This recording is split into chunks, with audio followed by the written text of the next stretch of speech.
Hello जी, नमस्ते। आज हम पढ़ेंगे सिसोदिया वंश। सिसोदिया वंश का संस्थापक राणा हमीर को माना जाता है, जो 1326 में बने थे। उपाधि इनकी है वीर राजा कुंभा द्वारा दी गई।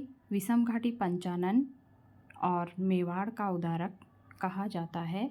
हमीर चित्तौड़गढ़ का किला मालदेव सोनगरा से जीतता है।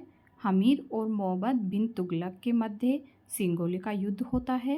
विषम घाटी पंचानन विजय स्तंभ पर लिखी कीर्ति स्तंभ प्रशस्ति, जो अत्रि पुत्र महेश ने लिखी थी, में भी विषम घाटी पंचानन कहा गया है। चित्तौड़गढ़ किले में अन्नपूर्णा माता का मंदिर राणा हमीर ने बनवाया था। अब है खेता या राणा क्षेत्र सिंह 1364 से 1382 ईस्वी बूंदी तारागढ़ पर आक्रमण करते हैं। इनके समय मेवाड़ मालवा संघर्ष हुआ। राणा लाखा 1382 से 1421 बूंदी के तारागढ़ को जीतने की चाहत इनकी पूरी नहीं हुई थी। ये पिता की मौत का बदला लेने के लिए जीतना चाहते थे, लेकिन उनके सरदारों ने बूंदी का नकली मिट्टी का तारागढ़ बनाया और उसे जितवाया। कुंवर चूड़ा महाराणा लाखा का पुत्र था, जो आजीवन अविवाहित रहा। मारवाड़ का राजा राव रणमल हंसाबाई, जो उनकी बहन थी, उसका विवाह कुंवर चूड़ा से करने के लिए नारियल भेजता है, लेकिन गलती से नारियल लाखा को मिल जाता है। दोनों के विवाह की शर्त थी कि हंसाबाई से उत्पन्न पुत्र ही मेवाड़ का उत्तराधिकारी होगा। लाखा के समय पिछोला झील का निर्माण किया गया। जावर में सीसा जस्ता की खान मिली। पिछोला झील का निर्माण चित्रमल बंजारा या चिड़ीमार बंजारे ने करवाया। पिछोला झील में ही जग मंदिर और जग निवास महल स्थित हैं। पिछोला झील में सीसारमा और बुझड़ा नदियों का पानी गिरता है। झील में नटनी गलकी का चबूतरा बना हुआ है।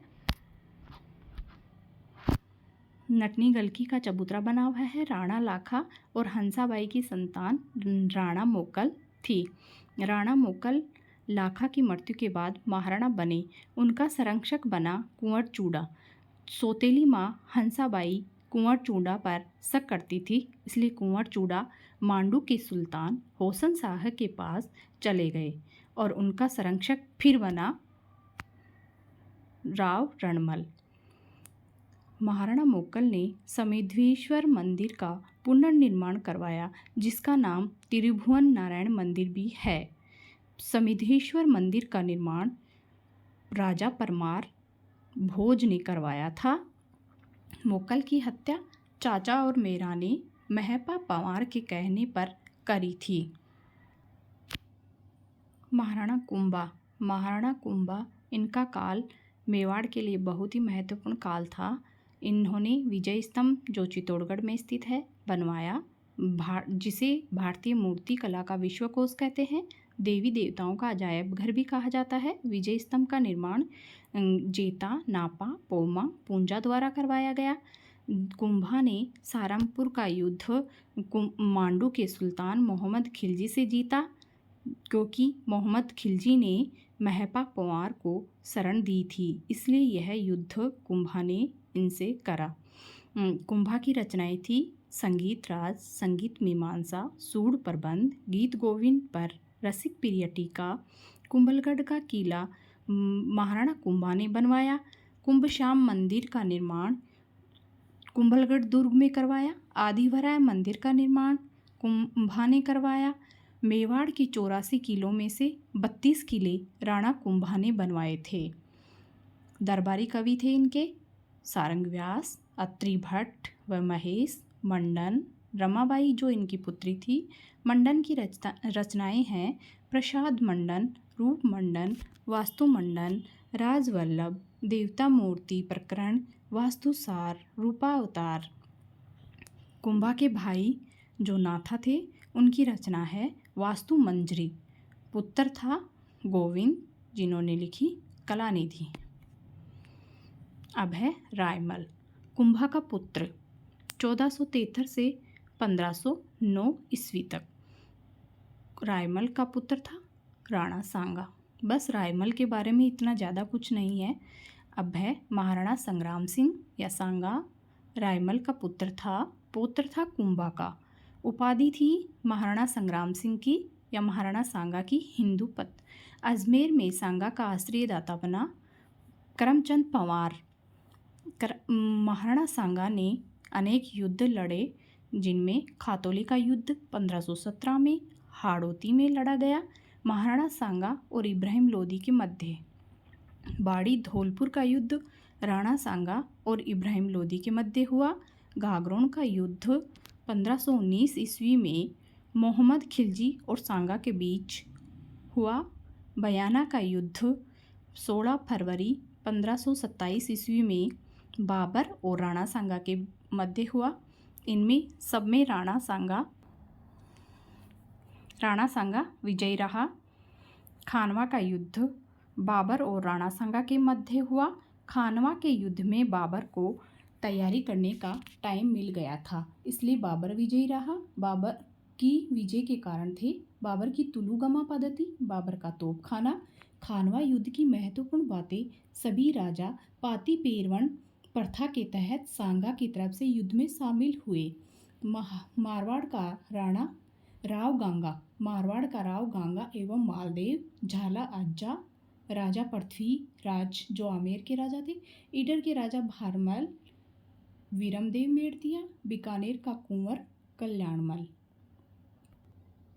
राणा सांगा के बाद शासक बना राणा रतन सिंह। बूंदी महाराजा सूरजमल से लड़ाई में मृत्यु हो गई। अब बना विक्रमादित्य, जो राणा सांगा का छोटा बेटा था। 1534 में गुजरात के बहादुर शाह ने आक्रमण किया। हाड़ी रानी कर्मावती, जो विक्रमादित्य की माता थी, ने हुमायूं के पास राखी भेजकर उसकी सहायता मांगी, लेकिन सहायता नहीं मिली।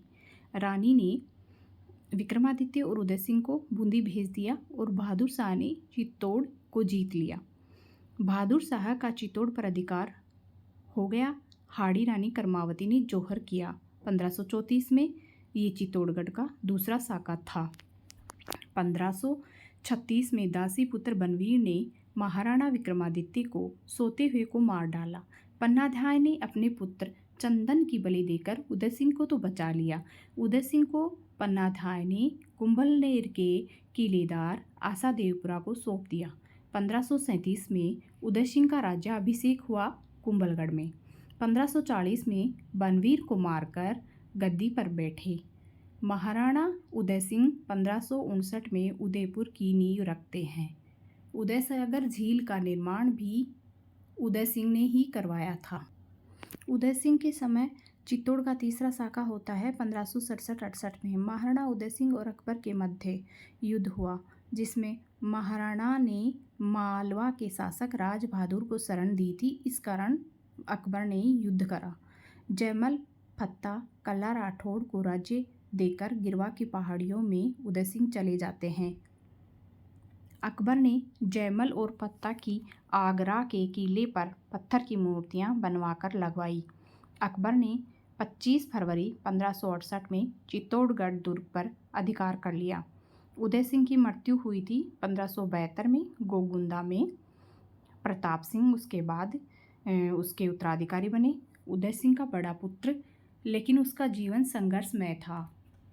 धीर भाई के कहने पर उदय सिंह ने जगमाल को उत्तराधिकारी बनाया, लेकिन जो प्रताप के सामंत थे उन्होंने गोगुंदा में प्रताप का राज्याभिषेक कर दिया।